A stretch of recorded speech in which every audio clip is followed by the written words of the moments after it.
All right, welcome everyone. I am so excited that everyone could be here today for this special event where the Women's Business Network, we're teaming up with the International Women in Business in Sweden. We're so excited. And we're all here today to celebrate International Women's Business Day. So for those of you that don't know me, I am Marilyn Barker. I'm one of the founders and the national director for the Women's Business Network. And joining me today is Tatiana. Hi, everyone. Tell us a little bit about you and your organization. Thank you, Marilyn. Well, I am the founder of International Women in Business. A little bit about myself and why did I found International Women in Business. I was born and raised in Colombia. I went to the US. I studied law in Colombia, and then I went to Chicago to do my master's in international business and trade law. And I was working in the US thinking that I would make it big, in a law firm world until I met my Swedish husband. When I met my Swedish husband, moved to Sweden, I was taking the New York bar exam, got married, and just hit a wall. Flat on my face. My law career stopped, everything stopped. And it took me a long time to, get back on my feet. And, as maybe Helena will tell you, because, she's a very international, well-traveled, Swede. Not many Swedes are like her as well. So it was very, very hard to find my tribe. And it took me 13 years to find a place, a platform that I felt that I belong as an international woman in business, because that was the thing. I was constantly proving to everyone that I was not a love refugee. That's how they call people that marry Swedes, because Sweden is a country that, welcomes many immigrants, asylum seekers. And so I was called love refugee all the time. So my law, education, my career, international experience was down to zero until I, founded International Women in Business, just a way to prove that, there's an international community. And it doesn't matter if it's located in Sweden or anywhere else, any woman, any person living their home country, as a professional, if that those skills and that professionalism is not valued, then your career will just stop, right? But if you have a network where you can connect, you are in the same play field level, then you can compete at the same level as the locals. And this is the story behind International Women in Business. Today, we started with 7 members, and most of them were, I will say that 50% of them were Swedes that have came back to Sweden after several years of living abroad, Japan, Australia, or Dubai, like Helene. And then they have this reversal cultural shock. And then many women, from the Netherlands, France, Australia, they were big time CEOs or big in corporate. They felt the same way as I was feeling. This was 4 years ago. We started 7, and then we grew organically to 350 plus. And I guess Helena will tell you maybe, no, I don't know, Helena will focus on her book. But this is something that when I contact Marilyn is on the line of, we want to collaborate with more women, not only in Sweden, but abroad. So we have connections in Spain, in the US, in various places, in Florida, in New York, now with you guys in Texas, in California as well. So we hope to collaborate in the future. Thank you so much for having me. Thank you. That's what we strive here at the Women's Business Network, right? It's all about who we know, how we can empower and help each other. And the more women that you know in your network, even more, you can help even more women. And later when I'm talking a little bit, that's what I'm gonna talk about today, is networking with women in business and why that's important. So thank you. I'm so excited to team up with you guys. All right, so before we get started with my little presentation and then Helen's, we're going to go around and give you a chance to tell us who is here. For those of you that are Women Business Network members, it's not like our normal commercials. It's not that. It's just give us your name, your company, and where you live. Okay. So I will call on you. Let me get you back to everybody. So I will call on you. So when I do, just unmute yourself and tell us your name, your company, and where you live. All right, Teresa Spencer. Hi, I'm Teresa Spencer. I live in Northern California, Cameron Park to be specific, and my company is Legal Shield and ID Shield. Thank you. Sylvia.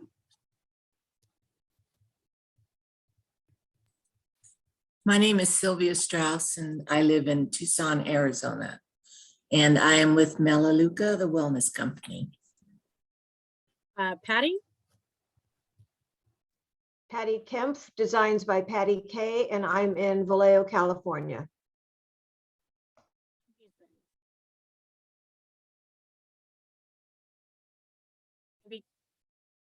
Pam is frozen.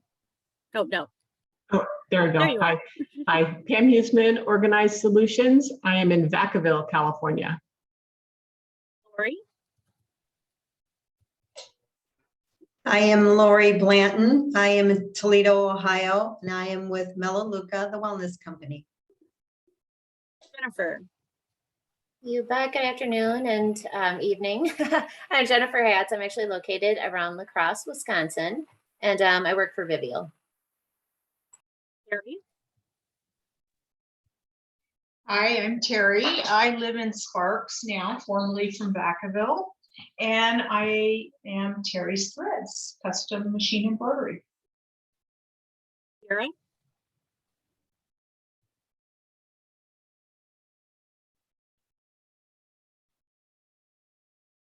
I don't know if you said my name or not. Yes, Who I you did. said. I didn't hear it.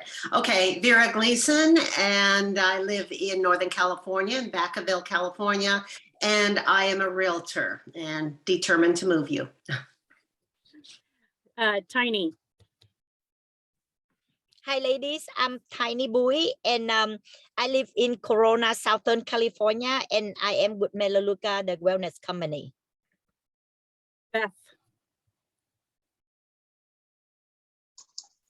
Hi, everybody. My name is Beth Rowe. I'm a financial advisor with Edward Jones, and I work out of Vacaville, California, and have clients all over the United States. Michelle.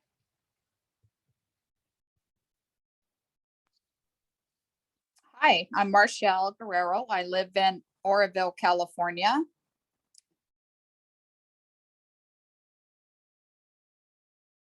Did you just lose Marshall? Okay, hopefully she can make it back. All right, my whole screen just changed on me, so let me see where I was. Let's go to Maggie. Hi, ladies. My name is Maggie Wolf. I'm with Legal Shield ID Shield, and I live in Northern California, San Ramon. MJ. Did you say MJ? Yes. Oh, hi, Mary Jo Caesar, Merging Life and Money. I am a financial wellness strategist, and I live in Rio Vista, California. Christine Stoner.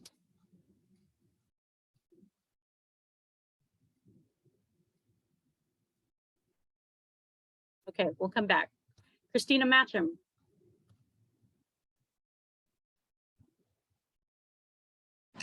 You didn't get my text, it's okay. Christina Matcham, group leader of the Vacaville chapter and Kayafit Vacaville. Steve.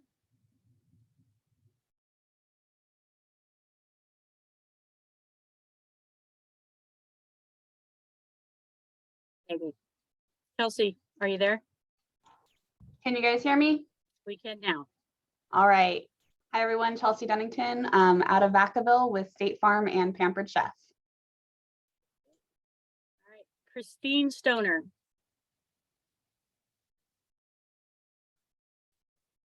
All right, did I miss anybody else? Marshall, yes, you're back. Welcome back. So sorry, I got a call that came through. I tried to X out and the whole thing went. So yes, I am Marshall Guerrero. I live in Oroville, California, not far from Vacaville and where the other ladies are there in we're up here in Northern California. I am a group leader here for the Women's Business Network in Oroville. I also represent two businesses, A Touch of Heaven with massage, and also the wellness company, Melaleuca. It's nice to meet you. Awesome, welcome. We're so happy that you are all here today. So I didn't miss anybody else, correct? All right.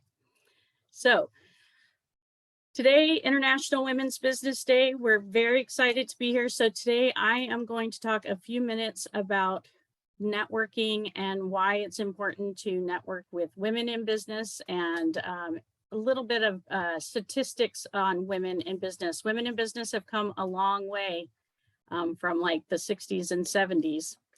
So I won't bore you with too many statistics, but I do have a few. So give me 1 second to get my screen up. All right. Everybody can see? Yes, thumbs up. All right. So networking contributes to your social well-being. I'm not going to read everything, and this will be available later for you guys to look at. But networking is very important because you can meet people in all levels of professions, from, you know, corporate to handmade, like Terry is here. She hand embroiders things. It's really exciting when you can meet so many different people in so many different levels of their career and in different places in their lives. So networking can really boost your confidence. It's a way of maintaining a personal and professional contact list, right? So your network is made up of all the people that you interact with, and they can offer both professional assistance and guidance. So to create and maintain a beneficial network, you need to intentionally seek out those opportunities to grow and expand your network, right? All of us are in business. We know that when we're out and about, we're always thinking about who would be the right person to connect with. So you want to look for the right people. You need to be proactive. You got to give some, take some, use your resources, and always be seeking out new partners to network with, right? So why is networking with women so important? Networking with other women can provide a close connection with others who might encounter similar struggles. We've all been there, right? When you network with women, we can usually relate to both professional obstacles or successes we've had, and both in our personal lives also. So it really creates a good environment for both personal and professional growth. So here's a few statistics that I thought were very interesting. So the US has 12.3 million women-owned businesses. So that is so much more from the 70s. I kind of looked up, I was trying to look up Sweden. I found a little bit of information on that in a minute, but women represent 50% of the entrepreneurs in Latin America and the Caribbean. Isn't that amazing? I mean, women are really coming up in the business world. 31% in Europe. And women-owned businesses in the US generate almost $2 trillion a year. And that is only 4.5% overall. That's astonishing, that much money, and it's only a tiny percent of the business that goes on. So 40% of US businesses are women-owned, might be jointly with men, but they still have a woman that's involved. 1,821 start new businesses every day in 2021. Those numbers are just crazy to me. That's 114% more women than 20 years ago. And it's continuing to grow every year. 250 million women in the world. So just think about all the people in the world, and 250 million of them are women that own businesses. Just think of if you could network with just 1% of that, just a 0.5% of those women, how big your network would be of who you know.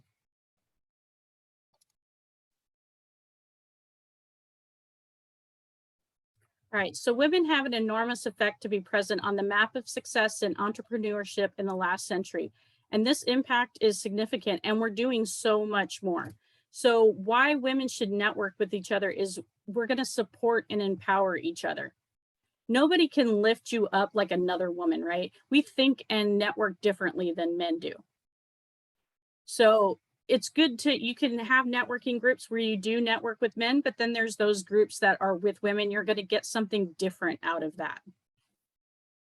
So you can connect with women of different backgrounds, different businesses. They have different experiences. We've all experienced something different, even though it can be similar, and we're there to support each other, give advice, and lift each other up. So having a good, strong network is what builds the foundation for women to build each other up.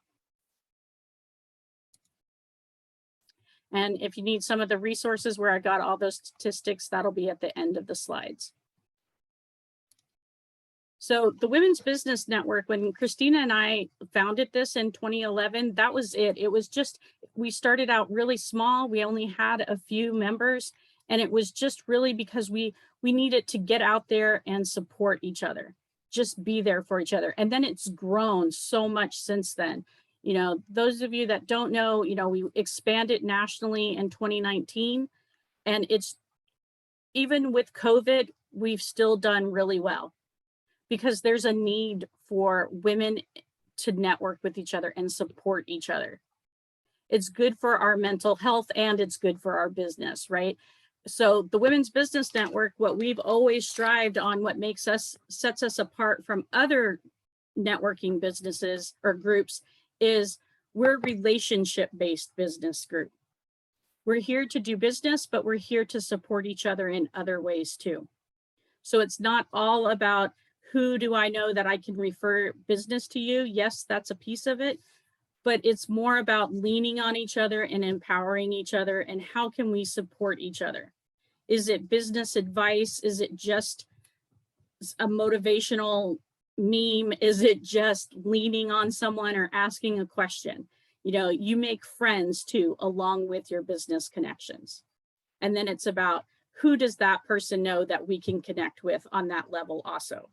So that's why, and right now, the Women's Business Network, we're only national, but we can go international. We're here to support women everywhere, and everyone has something to offer.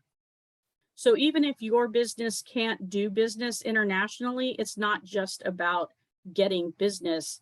You could support someone internationally, and international ladies can support us, because we all encounter those same issues with our businesses, with our families, with the community. There's so much that we can do to support each other. So that's why it's very important to really participate in your networking groups out there. So does anybody have any questions on networking or anything you'd like to add to women networking? Ooh, no? All right. No, I will just add something at the end, maybe, because, well, Yeah, maybe we can, here's the time. I see the difference between networking in the US and networking in Sweden. It's quite different. So I think we could exchange some kind of skills, because maybe for Americans, networking is kind of like natural and you see the value of networking. But I have realized that in Sweden is you know, it's a little bit of, you know, of course, the personal space. To network, you need to go and introduce yourself and, you know, invade that space. So I guess you don't have that. I mean, are you guys mindful of I mean, just handing over a business card in Sweden might be taken as an aggressive move. It's like an unsolicited thing. In the US, it's not. So I don't know, do you guys encounter this kind of maybe basic skills that might be sometimes challenging, or have you ever experienced someone, or how do you help someone that is shy or keep the distance when networking?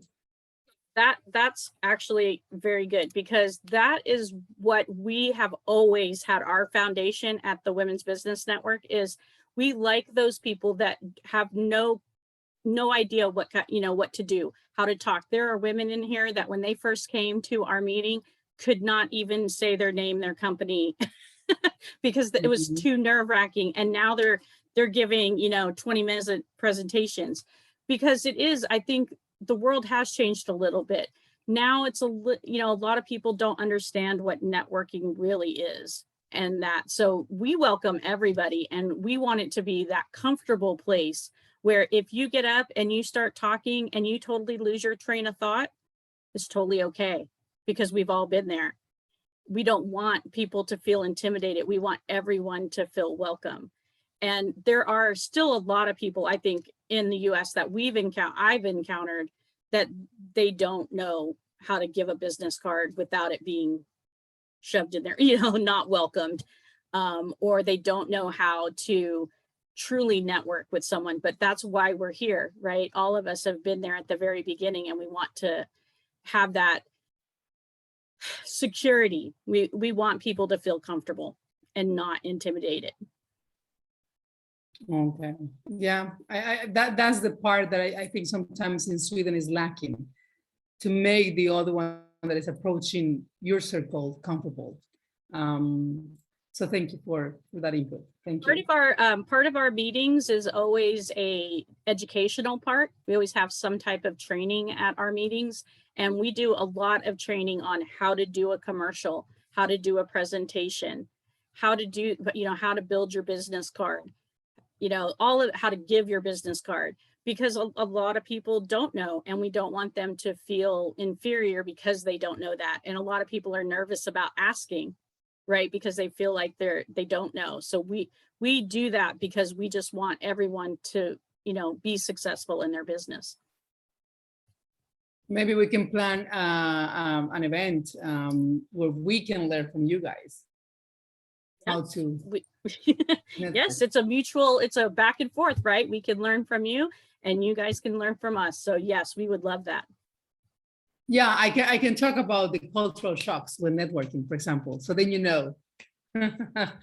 how to network with a Swede or a Latin person or a Japanese person. I have my fair share of cultural clashes when networking.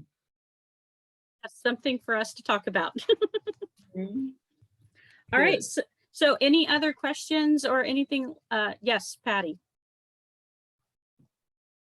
I was just thinking while you were talking, Tatiana, that what we have here for like learning grounds are chambers of commerce. I don't know if you have anything like that in your country, where they have monthly meetings, gatherings of business owners, where if you're kind of shy, those are places to go where you would feel less intimidated, I think, because they're the people you deal with every day in your city. And taking your business cards, passing them out, saying, hi, I'm so-and-so, this is what I do. There are, and other organizations, there are women's organizations that you could join or attend their meetings and learn how to get over the fear of representing yourself in your business. So just throwing that out there. Thank you for the input. And yes, we have the chambers, and now we started a partnership with the American Swedish Chamber of Commerce, actually. So I think that will, move us into the right direction with our members. Thank you. All right, so we're going to go right into our lovely keynote speaker, because I want to make sure she has plenty of time. So Tatiana, if you want to give her a little introduction, I'll pin her to the top and we can hear what she has to offer. Yes, so I'm so happy to introduce you to the amazing Helena Rennervik. is part of the core team of International Women in Business. And I'm so grateful that she has given many other engagements to help us take IWIB agenda further. Helena is from Sweden, but she has a very extensive international experience. She has lived abroad. She lived in Dubai before moving back to Sweden, because she left Sweden when she was very, very young. She's an author, an entrepreneur. She's she has been in corporate for over 15 years.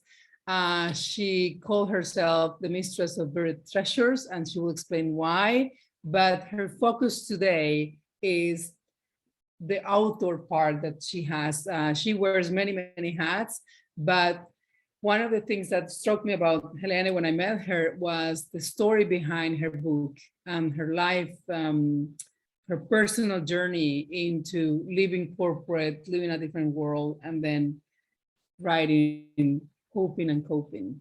So with that, Helena, I'll give you the screen. Thank you.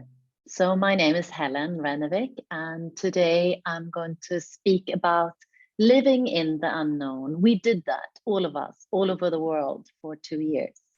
I did that before, and I wrote my book. So I'm going to share a little bit about my book today. And I called it Hoping and Coping. So this book, can everyone see? Yeah. So this book is dedicated to my son, Yusuf, whom I love beyond words, and to all the children and parents, but not only, because now we moved forward. This was written in 2018, so before we moved into the corona, who has to take a cancer journey. It doesn't have to be as cancer, it could be anything, even during the time of corona, when something happens that we can't plan for. So I pray for everyone that has gone through or going through any sickness, and for the courage and hope for them. So about me, and this here you can see Yusuf and I. This is now. He is well today. So I will start with that. So Yusuf was 9 years old when he was diagnosed with osteosarcoma. Coma is a cancer of the bone. And we came out on the other side, stronger and more resilient. Here he is with his siblings. I have 2 daughters. Salina is here. She is today a mother herself of 2 small girls. So I'm a grandmother of Aya and Layla. And then on the other side, you have his brother, Leif. He's today 23 years old, and he's a sustainable engineer. And then down here in the corner, you have Natalie. She is a fashion designer. She's 27 years old. And they all love each other a lot. I love them too, and I'm very proud to be their mother. And I say here, love is what we were born, and fear is what we learned here. So I will read the introduction in my book. I say, dearest, you are not alone. You have just found out your child is very sick. Maybe you heard a terrifying diagnosis, or you've got a lab result that confirms something you and or the doctor suspected. Sweetheart, I understand. I stood where you are standing. I want to help. Of course, I cannot make you promises, but I can be a support when no one else is around in person. I hope I can give you some comfort, some ideas and resources to see you through the dark nights, and to help you find some hope and strength. I called the book Hoping and Coping, because for a while, that is all you can do, and it's enough for now. The whole world shrinks down so small when your child gets sick. It's easy to lose perspective, to grow depressed, to become exhausted. But you don't have to stay there. You can make choices that bring you more parentability, resilience, spirituality, power, and hope. You can do this. I wish you light on your journey and hope in your heart. Your feelings. How do we find peace of mind when there is no peace in us?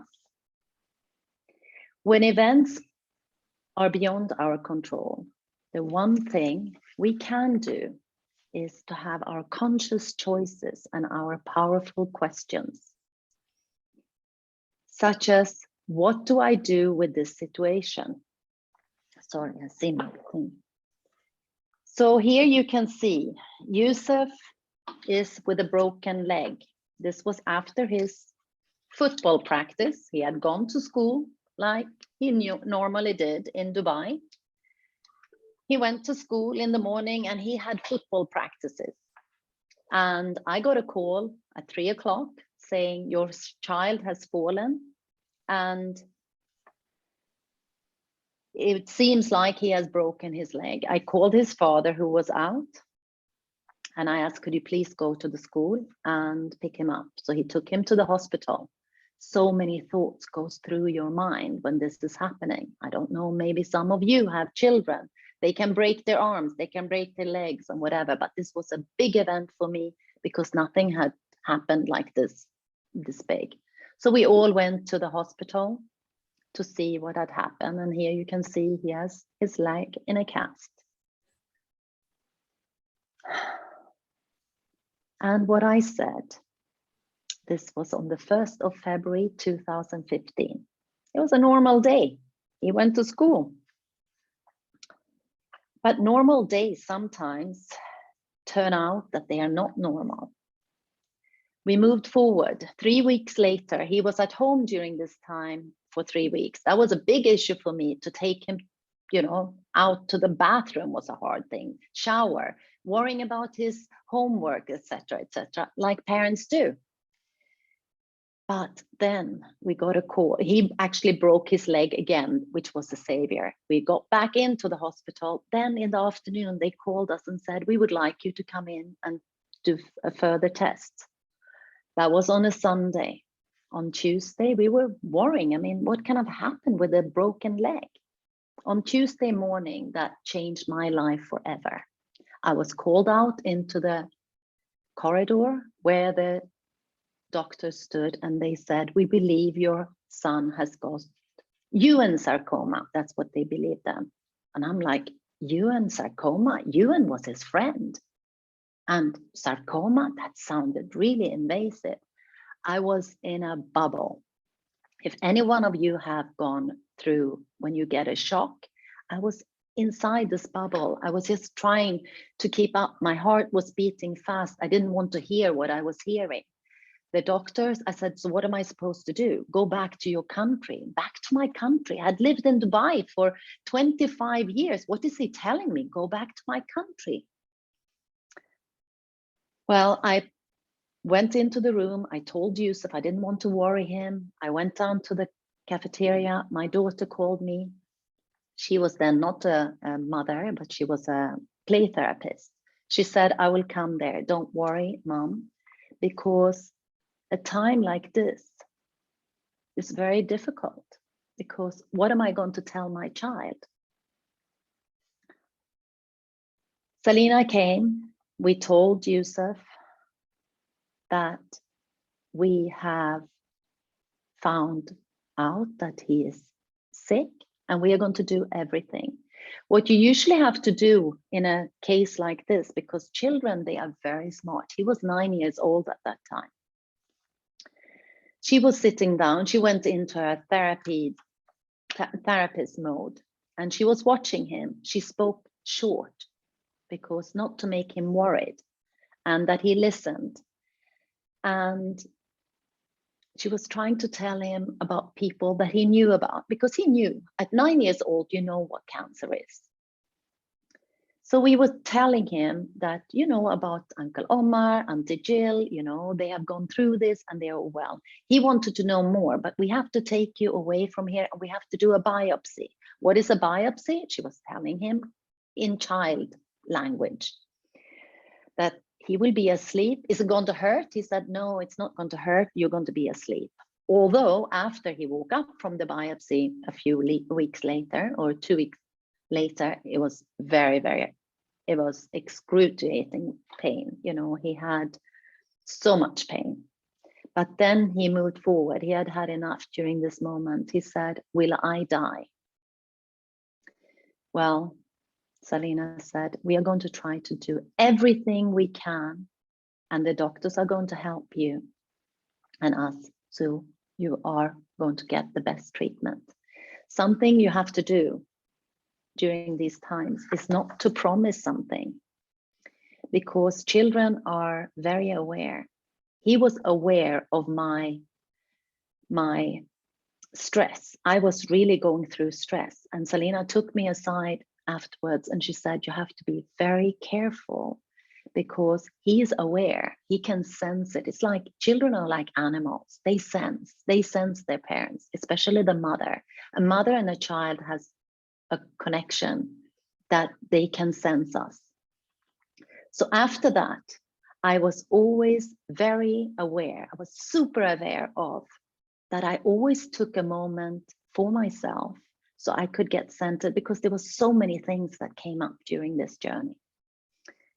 So I always took a time to focus on something that was something beautiful, something small, that I could actually calm myself, so I could be centered when I needed to be there for him. So moving forward, you know, a lot of things happened.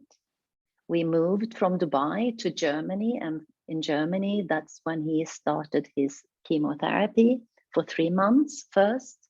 And it was terrible. It was really, really terrible. It was awful. And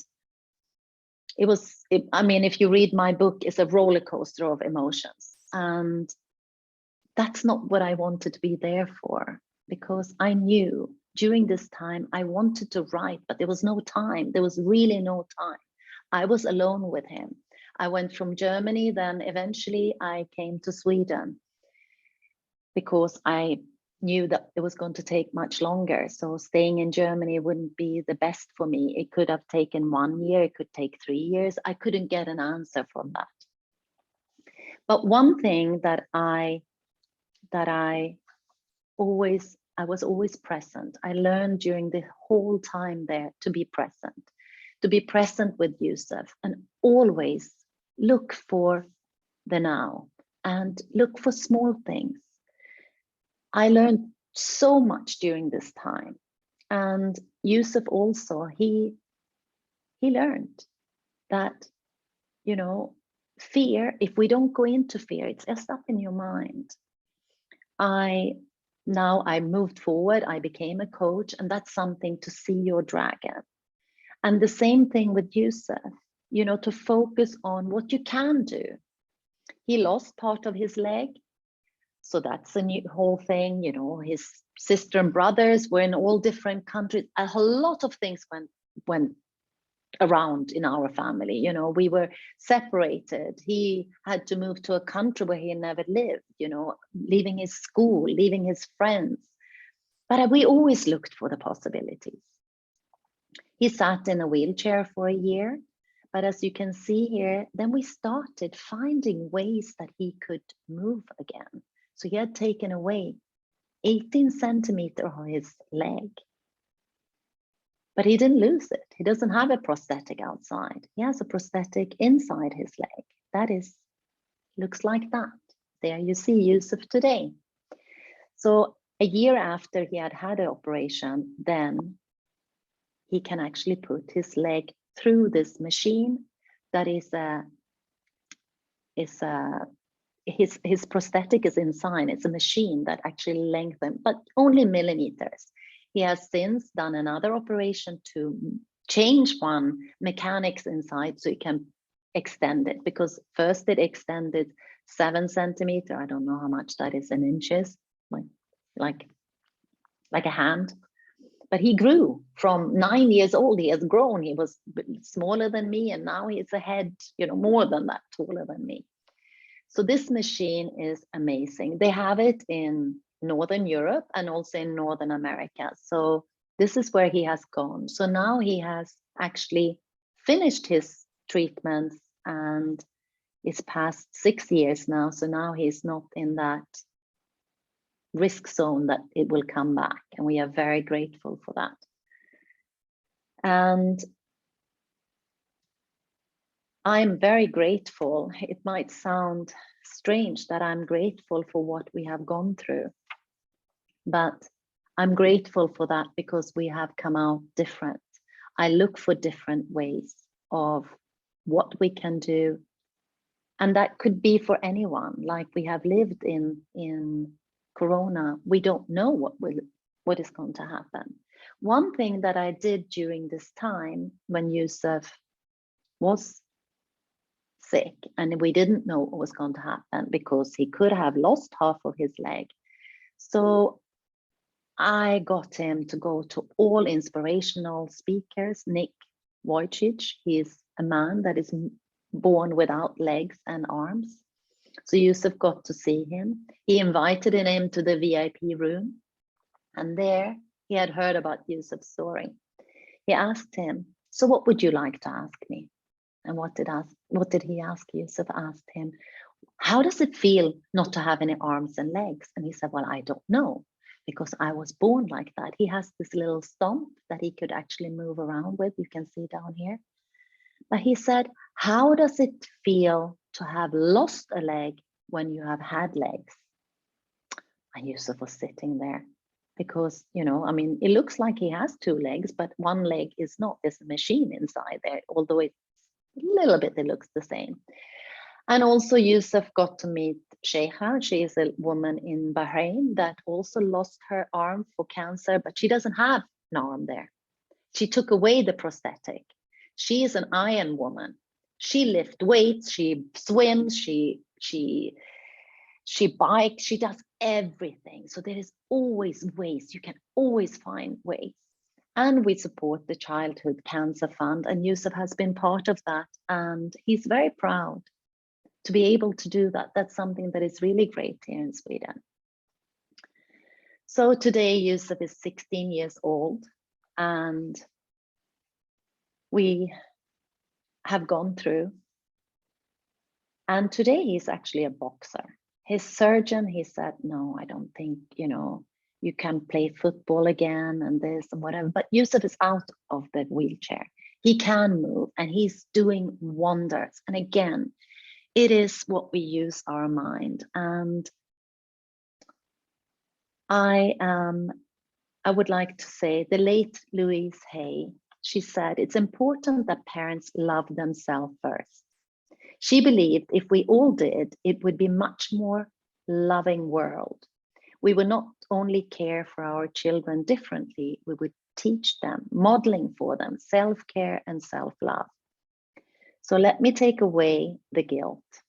Care for yourself is not selfish, it's necessary. I learned that during this time. Okay, sometimes it's not time. I had to put my son before.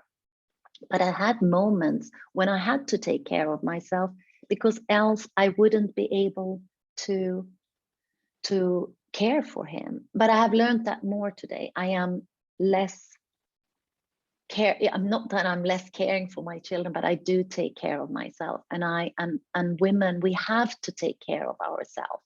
I'm going to share this in the chat instead.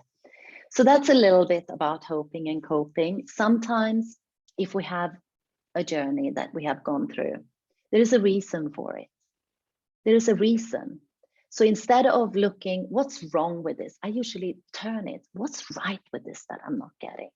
Even now we have a war here in Europe. And I tell parents, be careful because the children, they feel you. Instead, see what can we do? Yes, we can get sad and we can do all these things, but what can we do to affect it better? Because we can, but if we get sad and get depressed and this, we cannot do better. We cannot do better for ourselves and others. So my book, I came out with it, and I always tell people, if you have something inside of yourself, write it.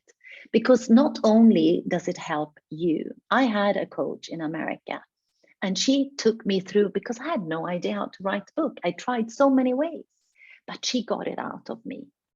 And there are ways, because I had not taken notes, but it's there. And I'm so grateful that I was here today and to share it with you and all you wonderful women. If you're mothers, take care of yourself first. Thank you. Thank you so much, Helena. You are an inspiration as always, so strong, so empowering. So if anyone has questions for Helena, this is the time, right, Marilyn? Yes. Please. I'll just say really quick, thank you for sharing. That story was wonderful. You're so welcome. We all might have people around us that, you know, have gone through cancer or know someone. I know that. And I have had my mom, I lost my mom to cancer, and my sister is a survivor. So, you know, it's different. It's different. But there's no, some people say, oh, it's so hard. No, we all go through, and we don't have to compare ourselves. I have then been a mother and a daughter and a sister, yes, and it's so different, but it's not to compare. But I learned so much when I had to be the caretaker, and that can be in anything. So whenever we go through something of the unknown, just step back and see, okay, what can I learn from this? That's, you know. Yeah, one of my best friends lost her 15-year-old daughter to brain cancer and recently lost her husband as well to cancer. So she has one son left, and she is the most inspirational person I've ever met. She is amazing. She is the strongest woman I've, you know, ever met. So hearing those stories, just, it really does hit home. So again, thank you for sharing. I think your book has to be wonderful for so many people that go through that. Thank you. And send her my blessings, you know, to your friend too. That's a hard thing to lose your child. Very powerful story. We all you. could learn from it. Thank you for sharing. Thank you. I would have to say the same, Helena. It was very encouraging and inspiring to just keep moving on, you know, no matter how hard life gets and what's brought to us during that time. We can overcome that. We really can. And I do believe that too. You know, parents, you need to love yourself first. We really do. There's a lot of things I know now that I wished I'd known 40 years ago, raising, you know, starting a family. So it's very encouraging, very inspiring, and God bless you. Thank you. Thank you. Anybody else? Okay, so we still have a few minutes left. So the information on how to get her book, I will post that on the Women's Business Network information page, so you guys will all have that. But for now, I want to make sure that, and she put it in the chat, everyone put your information in the chat so that I will have that together in case anyone wants to meet anyone that was on here today. After the fact, I will have that available to all of you. Most of you I know, if you're a Women's Business Network member, of course I have your information, but for everyone else, put it in there too. And I'll make sure that it gets to everyone that was on here today. And does anyone have any other questions or anything they would like to add on the two topics? I wanted to add what you spoke about networking. Today I got really interesting information. So in our network, we're going to start to work more with the Middle East. And it was incredible. I mean, it's 50%. And I'm like, I'm a little bit ashamed, you know, people think that in Sweden, we are so much higher. I mean, look what you were showing. And that's sad. That's very sad, because we are a very modern country and where women are empowered, but it's showing us different, you know, and that's, for me, that is very sad. It's very, very sad. Tatiana and I'm going in 2 days to Brussels, where we are going to meet the man who published about the Middle East for women there, because he supports female networks all over. So, you know, we hope we are going to have more information about this, and then hopefully we can work together, because you never know, you know, your network, like you said, you can work with other women. And in Saudi Arabia right now, women there, they are they're opening up a lot. And it's incredible. When I saw these numbers today, I'm like, wow. So, it's very, very interesting where it's going, and, to learn from each other, because women, like you said, we support each other, and it's research that we are better to collaborate instead of competing. So, when we do that, we feel better, we do better. So, collaborations, especially when we have networks like this, is amazing. That's why I'm also part of International Women in Business. I was part of BNI, which is started in America, Business Network International. But I felt, no, I want to be part of a all-female network. Not that I don't like to work with men, no, but it's a different energy there. I also wanted to echo those sentiments. I don't feel like it's just about us being strong women, because I hear that you're so strong, or they're so strong and they're doing this. It's a lot to work, take care of your children, take care of your family, especially when you're a caretaker for someone who is ill. And a lot of times we carry the weight of the world on our shoulders, right? I know when I went through some things last year when my mom died and things like that, there was a few women in this group that I could reach out to, and it was all the world to me, because your family looks at you like you have to be the strong one. You're always the one who fixes stuff. You're always the one who puts stuff together. And guess what? We can't always do that without feeling like we're going to crumble, because not only do you have like those feelings where you want to be in your feelings, but you also have to put on that front to be able to handle things. So I think it's really important that we're able to lean on each other during those times. Not necessarily that we feel sorry for ourselves, but there are moments when you do need that other person to carry you. I would just like to say that in our 21st century, it makes me sad at times to think about women in other countries who are still being held back from, being able to work or go out of the home unescorted. And it seems so barbaric to me. And I just wish women all over the world could be as free as we are to do what we want to do, when we want to do it, and with whom we want to do it with.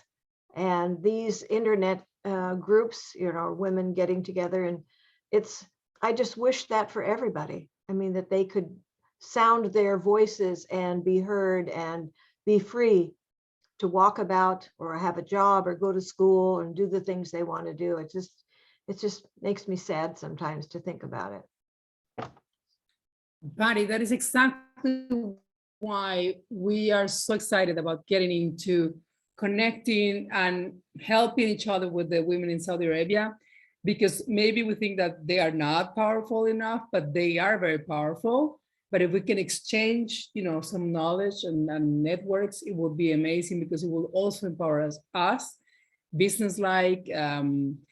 We don't know. It's like we will want to explore what is it out there, because for us, I thought, how can they not drive in Saudi Arabia? How can they just need their husbands to deal with their inheritance, even if they are more rich, if they're richer than their spouses will have to control the money. But it seems that is changing in 2022. It took, all these years, but it's changing. And that's why IWIB wants to be part of that change. And we want to share what we're learning with networks like you guys, so we can, maybe connect them to America as well. That's what I was going to say too, is we're striving, women are striving, and that's why we exist. That's why the I can't say it now, IWIB, that's why we all exist, to help each other and progress that, and keep it going and connect with as many women as possible. So yes, I'm very excited that we are gonna network together, and in the future, even more so by connecting with women everywhere. Thank you, Marilyn. I know we only have 4 minutes left, but I just want to take this opportunity to thank you for responding to my call and my message. So, magic happens. A month ago, no, this was 2 months ago, actually, I think. Yeah, I think it was, yes. December. Yeah, so very grateful. Thank you so much. And happy International Women's Day, everyone. Thank you, Helena, for sharing your story. Thank you. Thank you very much. us. And Thank let me just close up with that. That's why, because there's so many people out there that in this day and age, we don't know, are they real people? Are they, so sometimes you have to take that leap of faith and respond to each other, and we got to know each other, and here we are, right? But even more so, that's what the network is for. So then you know who's real. I really know people. Now I'm proud to say that I know some business owners in Sweden that are truly business owners, right? So that's what we're Miley did her homework. She did it.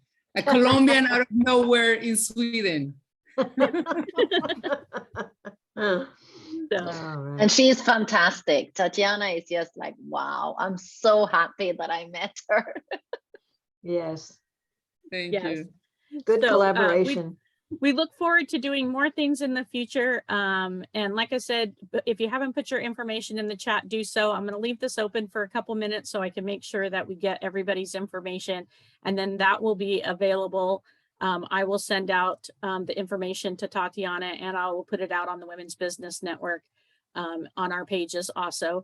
And just watch for more collaboration in the future. And those of you that are not members of the Women's Business Network, if you'd like to be, visit our website, thewomensbusinessnetwork.com, and you can learn more about how you can become part of us also. So thank you again. And yes, happy International Women's Business Day. We should celebrate that every day, right? That's what we're saying every day. So thank you all for being here. Thank you. Thank you, everybody. Marilyn.